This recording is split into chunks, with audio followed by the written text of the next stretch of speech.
Hi, scholars. So today we are doing a cumulative review of all of our math fluency skills that we have been practicing throughout this week. And what that means is we're going to look at some of the problems that we've been doing and try some examples all together.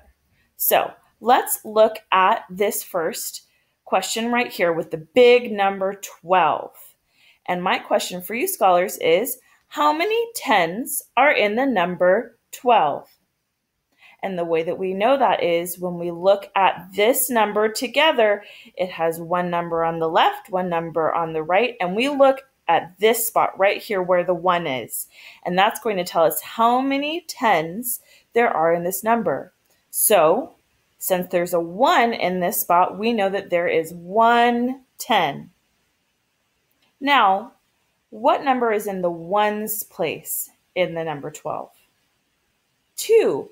2 is the first number. It's right here, and so we can see that there are 2 ones in this number 12. So one group of 10 and 2 ones makes the number 12. So scholars, if I had a 10 frame, then I could see that a 10 frame would have one full 10 spot and then 2 ones to make 12.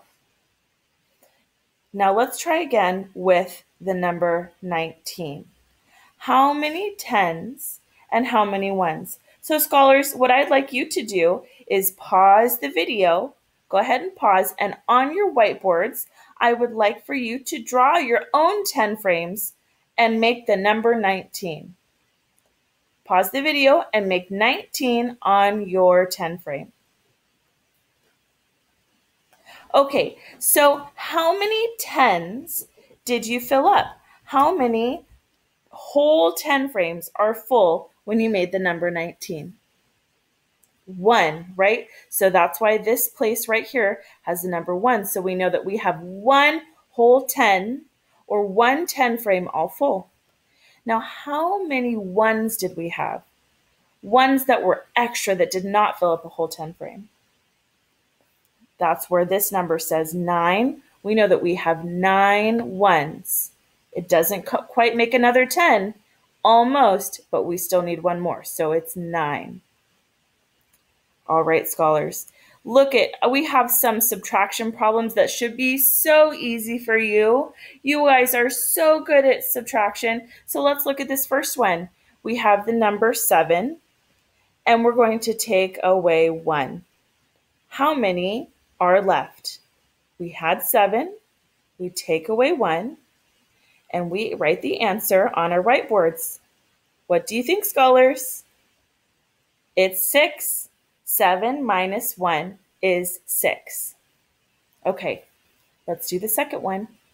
We start with the number 8, and we take away 3. 1, 2, 3. How many are left, scholars? Go ahead and write that number on your whiteboard. That's right. When we have 8, take away 1, 2, 3, we have 5 left. Very good. Okay, so I have a picture of lots and lots of buttons on my poster, and I want us to sort them. Now, there are lots of ways that we could sort these buttons. We could do it by color, we could do it by size, and we could do it by shape. Right, scholars? We have some light blue, some dark blue, some green, and some orange ones. Now, what I would like us to do is to sort them by shape, okay? So, scholars, on your whiteboards, I would like for you to organize these buttons by the shape. So, these ones over here have circles in them. This blue one also has circles in them. The orange ones are square. That's right, the orange ones are square.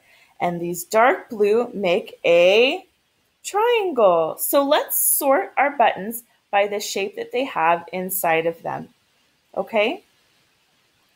And once you've done that on your whiteboard, you're going to answer a couple questions. So go ahead and pause the video and sort your buttons by the shape that they have inside. Do they have circles? Do they have squares? Or do they have triangles? Okay, scholars. Now that you have restarted the video and you have sorted your buttons, how many objects are in each group? How many objects are in each group? So let's look.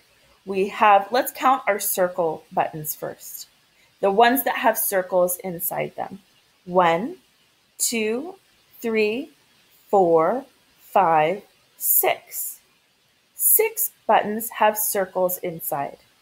Now let's count squares. 1, 2, 3. 3 buttons have squares. Now let's count our triangles. 1, 2. 2 buttons have triangles. So 6 buttons have circles, 3 buttons have squares, and 2 buttons have triangles inside of them.